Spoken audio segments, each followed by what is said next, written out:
From the earliest days of Middle-earth, there are tales of bravery, sorrow, and doom. Among them, none is so tragic nor so haunting as the tale of Túrin Turambar, son of Húrin, whose life became the embodiment of both great heroism and unrelenting curse. His story is etched into the foundations of the First Age, a tale sung with awe and grief, for he was a warrior of unmatched might, yet doomed by fate and shadowed by the malice of Morgoth himself. Before we journey further into the story, if you could take a moment to like this video and subscribe to the channel, it would help us bring more tales from Arda to life. Now, let's return to the story. Túrin's life cannot be told without first speaking of his father, Húrin, whose unbreakable will brought down the wrath of Morgoth, the great enemy of the world. Húrin was among the greatest warriors of the Aedain, those noble houses of men who allied themselves with the elves in their long struggle against the darkness. In the Nirnaeth Arnoediad, the great battle of unnumbered tears, Húrin stood as captain of the House of Hador and fought with unmatched valor. Yet that battle ended in disaster. Betrayal from within and the overwhelming force of Morgoth's armies shattered the union of elves and men. Húrin himself was captured alive, refusing to flee when all hope was lost. It was then that Morgoth, the black foe of the world, sought to break him. Brought before the throne of Angband, Húrin was offered life and power if he would yield and betray the hidden stronghold of Gondolin. But Húrin refused. His defiance was absolute, declaring Morgoth the liar and deceiver he was. Enraged, Morgoth placed upon him a cruel torment. He chained Húrin upon the peaks of Thangorodrim, the Iron Mountains, and with dark sorcery gave him sight to witness all that transpired across Beleriand. Thus Húrin, helpless and bound, was forced to behold the tragedies that would befall his kin. But Morgoth's vengeance did not stop with Húrin himself. Instead, the Dark Lord cursed his entire line, declaring that evil and sorrow would follow them wherever they went. It was this curse that would shape the life of Túrin, Húrin's firstborn son. From his earliest years, Túrin was marked by grief. His father taken, his house destroyed, he was left in the care of his mother, Morwen, in their homeland of Dor-lómin. Morwen was proud and strong, but their lands were soon overrun by Morgoth's forces, and she lived in fear for her children. In Túrin's youth, the shadow of loss deepened further when his younger sister Lalaith, a bright and beloved child, was taken by plague. This early tragedy left Túrin hardened, carrying both sorrow and a fierce sense of destiny. Morwen, recognizing that her son could not be safe in Dor-lómin, made a desperate choice. She sent Túrin away to Doriath, the hidden kingdom of King Thingol, under the protection of the Girdle of Melian. There, she hoped, he would be raised in safety, far from the reach of Morgoth's wrath. In Doriath, Túrin grew to manhood under the patronage of Thingol and the guidance of Melian the Maya. He became renowned among the elves for his stature, strength, and skill in arms, a mortal who could stand proudly beside the Eldar in their might. But even here, the curse of Morgoth was not idle. Pride and wrath lay deep within Túrin, and though he was loved by many, these traits would lead him into dark paths. When conflict arose in Doriath, Túrin's hot temper drove him into exile. Believing himself wronged and unable to accept forgiveness, he fled from Thingol's halls and chose a life among outlaws and wandering warriors.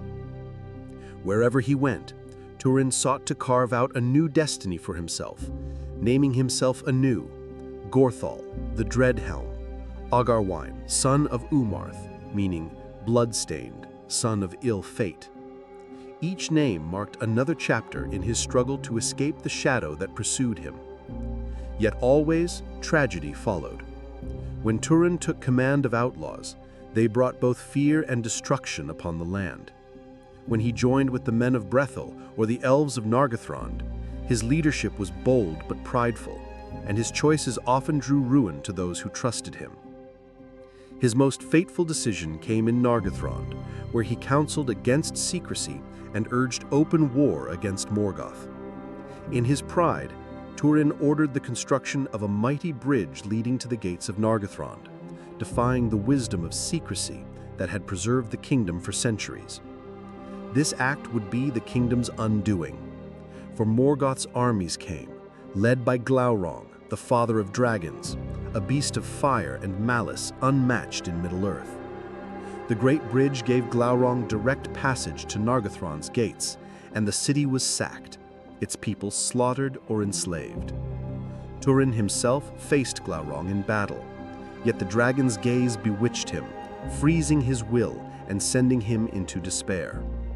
From this moment onward, Túrin's fate spiraled ever further into darkness.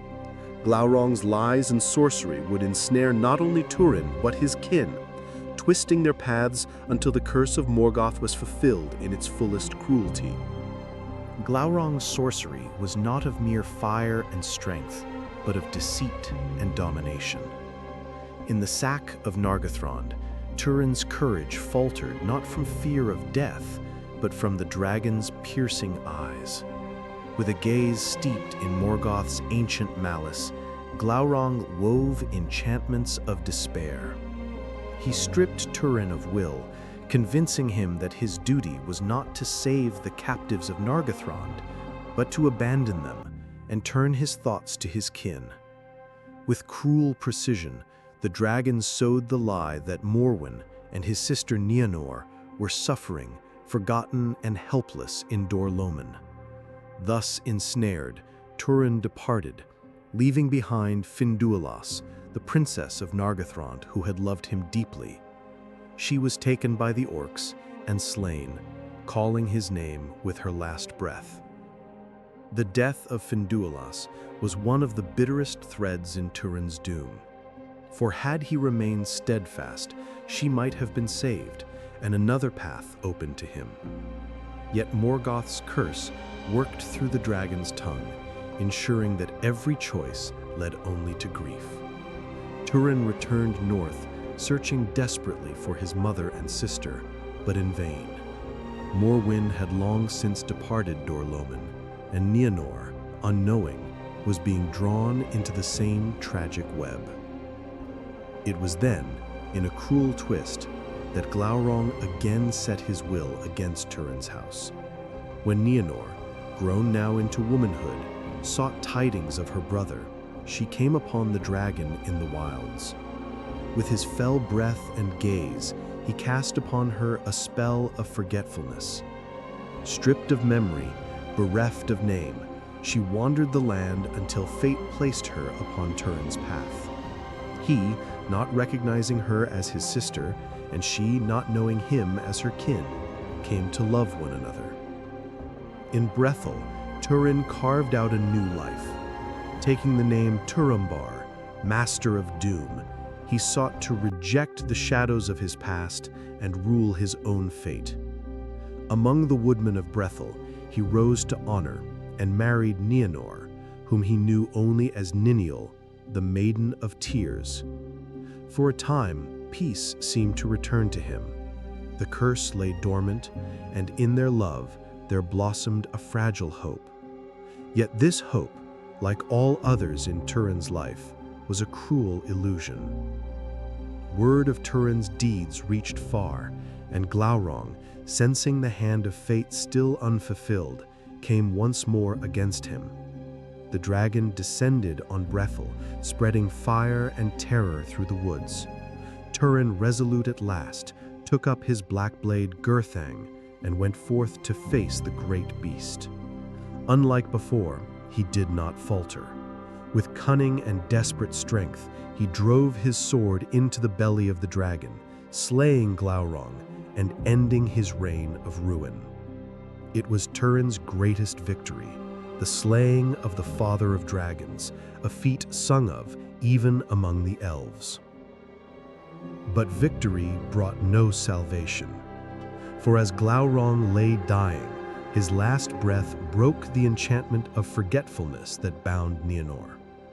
With the truth unveiled, she saw in horror that the man she had loved, her husband, and the father of the child she bore, was her own brother. The cruelty of Morgoth's curse stood complete. Stricken with despair, Nienor cast herself into the waters of Teglin, ending her life in grief. When Túrin learned the truth, his spirit shattered. The weight of all his choices, of all the grief that shadowed him from birth, descended upon him with unbearable force. He accused himself, cursed the darkness of Morgoth, and lamented the fate that had twisted his life into a snare of sorrow. At last, he turned his blade, Gurthang, upon himself. The sword that had slain the dragon drank the blood of its master, for even the weapon would not deny him. Thus ended the life of Túrin Turambar, the cursed hero of Middle-earth. Yet his death did not end his story. The people of Brethil buried him in a high mound beside the river, where they inscribed on the stone these words: "Here lies Túrin Turambar, slayer of Glaurung." And beside him, Nienor Niniel, his sister, whom he loved. So closed one of the darkest chapters in the First Age, a tale of doom where no joy endured, yet one remembered with awe. For even in despair, Túrin's courage shone. His defiance against the enemy, though marred by pride, stood as a testament to the spirit of men, that even in the face of hopeless fate, they fought against the shadow, choosing struggle over surrender. The elves called his tale the Children of Húrin, and it was counted among the greatest tragedies of Beleriand, a tale spoken with both sorrow and reverence. And though Morgoth's curse wrought misery beyond measure, the endurance of Túrin's memory ensured that his story was never wholly of one of defeat.